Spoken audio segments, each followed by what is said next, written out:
तो नमस्कार, स्वागत है आप सभी का। अगर फिर से आई चलते हैं बिहार की ताज़ा खबरों की ओर, लेकिन उससे पहले अगर आपने अभी तक इस चैनल को सब्सक्राइब नहीं किया तो सब्सक्राइब कर लें, जिससे कि आपको बिहार की ताज़ा खबर रोजाना मिलती रहे।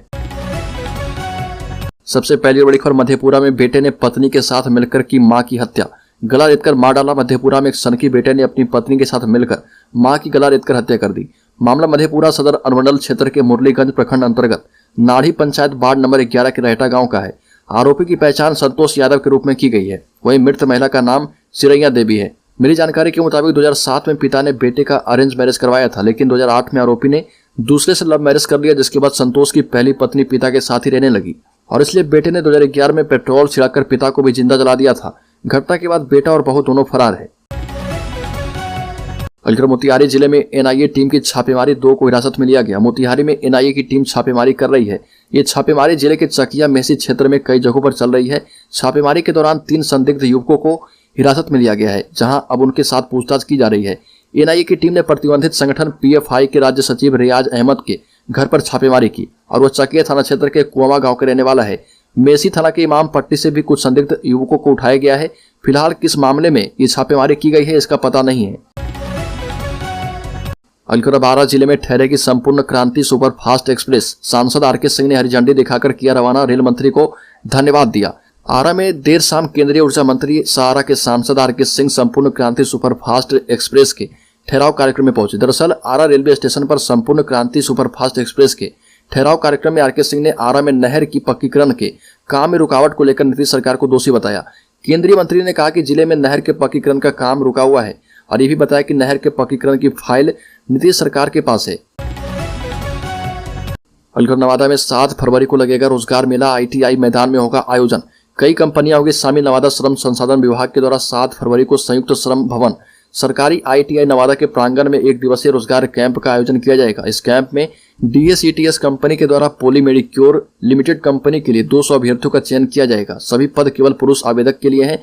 योग्यता इसमें 10वीं 12वीं आईटीआई पास लोग शामिल हो पाएंगे, जिनकी उम्र 18 से 26 वर्ष के बीच होनी चाहिए। इस कैंप में 10,000 के वेतन से लेकर 11,446 रुपए तक का वेतन का जॉब मिलेगा। बिहार में इंटर इंग्लिश का पेपर भी वायरल। बिहार बोर्ड इंटर परीक्षा का चौथा दिन है और पहली पाली में इंग्लिश और दूसरे पाली में हिस्ट्री की परीक्षा है। पटना में परीक्षा में से 30 मिनट पहले अंग्रेजी का पेपर टेलीग्राम और व्हाट्सएप ग्रुप में वायरल हो गया। एग्जाम सेंटर के बाहर छात्र मोबाइल से आंसर तैयार करते हुए दिखे। इंटर की अब तक जितनी भी परीक्षाएं हुई है, उनके क्वेश्चन पेपर परीक्षा से कुछ देर पहले वायरल हो गए थे। अब इसका मिलान तभी हो पाएगा जब परीक्षार्थी परीक्षा देकर निकल पाएंगे। बिहार में शिक्षक नियुक्ति जल्द 1 माह के अंदर रूलबुक आएगी। शिक्षा मंत्री डॉक्टर चंद्रशेखर यादव ने ट्वीट कर दी जानकारी। कहा कि जिला प्रशासन के नेतृत्व में बहाली की जाएगी। बिहार में जल्द 7वें चरण की शिक्षक नियुक्ति प्रक्रिया शुरू होने वाली है। यह जानकारी बिहार के शिक्षा मंत्री डॉक्टर चंद्रशेखर ने ट्वीट कर दी है और लिखा कि 1 माह के अंदर नियोजन से जुड़ी रूलबुक आपके बीच आ जाएगी। यह भी लिखा कि जल्द 7वें चरण की नियुक्ति होने जा रही है। वर्ष 2023 नियुक्ति का वर्ष होने वाला है और कोई अभ्यर्थी घबराए नहीं। महीना भर के अंदर नियोजन रूलबुक आपके बीच आ जाएगा। सारी मेधा सूची, योग्यता और शिक्षक पात्रता परीक्षा के आधार पर बनेगी और जिला प्रशासन के नेतृत्व में बहाली की जाएगी। अयोध्या में बन रहे राम मंदिर को लेकर फेसबुक पर आपत्तिजनक पोस्ट करने पर बिहार में एनआईए की रेड हुई। बताया जा रहा है कि पीएफआई के सदस्य सुल्तान उस्मान खान ने अपने फेसबुक अकाउंट से एक वीडियो शेयर किया था, जिसमें उसने देवशिला की यात्रा का वीडियो डाला और कहा कि बाबरी मस्जिद पर दावा बरकरार रहेगा मुसलमानों का। इस देवशिला से अयोध्या में रामलला, माता जानकी की मूर्ति बनेगी। और सुबह बिहार और झारखंड की एनआईए की टीम ने मोतिहारी में दबिश दी है। टीम ने कई जगहों पर रेड डाली है। छापेमारी जिले के चकिया मेसी क्षेत्र में कार्रवाई हुई है और एनआईए ने 3 संदिग्ध युवकों को हिरासत में लिया है। एनआईए ने अभी इस बात की पुष्टि नहीं की है कि कार्रवाई क्यों की गई। मोतिहारी एसपी कांतेश कुमार मिश्रा ने पुष्टि करते हुए कहा कि मोतिहारी पुलिस और एनआईए का ज्वाइंट ऑपरेशन था, जिसमें 3 लोगों को हिरासत में लेकर पूछताछ की जा रही है। मुख्यमंत्री नीतीश कुमार ने मंत्रिमंडल की विस्तार की बात पहले ही कर दी है और कहा था कि राजद कांग्रेस के मंत्री होंगे। फिर उप मुख्यमंत्री तेजस्वी यादव ने कहा कि मंत्रिमंडल विस्तार का सवाल कहां से आ गया। ऐसे में बीजेपी के साथ साथ कांग्रेस ने भी सवाल उठाया। बीजेपी ने कहा कि तेजस्वी यादव सुपर सीएम हो गए हैं, नीतीश सिर्फ गृह मंत्री बनकर रह गए। बीजेपी के प्रदेश प्रवक्ता निखिल आनंद ने कहा कि नीतीश कुमार की राजनीति खत्म हो गई है, नीतीश कुमार सिर्फ गृह मंत्री हैं। ये भी कहा कि नीतीश कुमार डील एवं स्क्रिप्ट पर नहीं चलेंगे तो राजद उन्हें आश्रम भेज देगा। इस सबके बीच जेडीयू के प्रवक्ता अभिषेक झा ने कहा कि कैबिनेट का विस्तार कब करना है, नहीं करना है, लोगों को उसमें शामिल करना है या मुख्यमंत्री का विशेषाधिकार क्षेत्र में आता है। इन मसलों पर उन्होंने जवाब भी दिया है। आने वाले समय में मुख्यमंत्री का निर्णय क्या होता है यह पता चल जाएगा। और गया में युवती से सामूहिक दुष्कर्म, पुलिस ने 2 घंटे के अंदर आरोपियों को पकड़ा। गया में एक युवती से सामूहिक दुष्कर्म का मामला प्रकाश में आया। आरोपियों के द्वारा वीडियो बनाकर युवती से दुष्कर्म किया गया। मामला जिले के टनकुप्पा थाना अंतर्गत एक गाँव की है।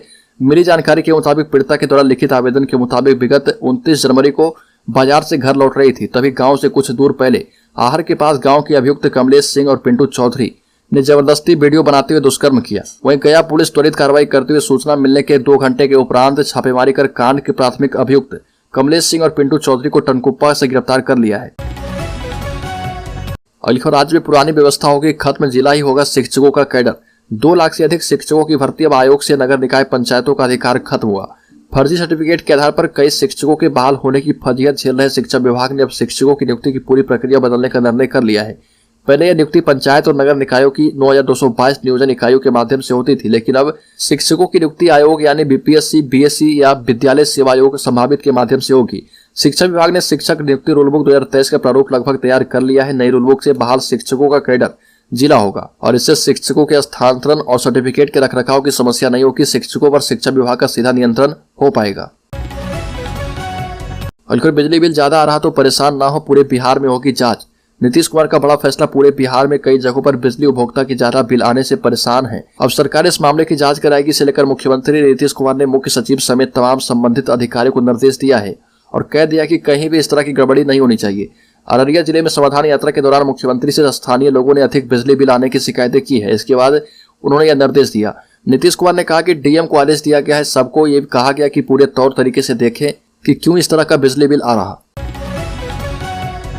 और उपेंद्र कुशवाहा की अमित शाह के साथ डील हुई है, तभी बदल गई है भाषा, खुद चले जाएंगे। आरजेडी के भाई वीरेंद्र का हमला। जदयू में नीतीश कुमार और उपेंद्र कुशवाहा के बीच चल रहे घमासान में महागठबंधन में जेडीयू और सहयोगी दल राजद ने दखल देना शुरू कर दिया है। उपेंद्र कुशवाहा को लेकर राजद के विधायक भाई वीरेंद्र ने बड़ा बयान दिया और प्राक्कलन समिति के अध्यक्ष भी हैं। ये भी कहा कि उनके और देश के गृह मंत्री अमित शाह के बीच की डील है। इसी वजह से उपेंद्र कुशवाहा लगातार इस तरह की भाषा बोल रहे हैं। उपेंद्र कुशवाहा खुद जदयू छोड़कर जाने वाले हैं। लगातार लंबे समय से एक ही परिवार के सदस्यों की सरकार का प्रतिनिधित्व करने के सवाल पर भाई वीरेंद्र ने यह बयान दिया और कहा कि उपेंद्र कुशवाहा से भी यह सवाल पूछा जाना चाहिए कि वो कहां रहे और किनके संपर्क में रहे हैं।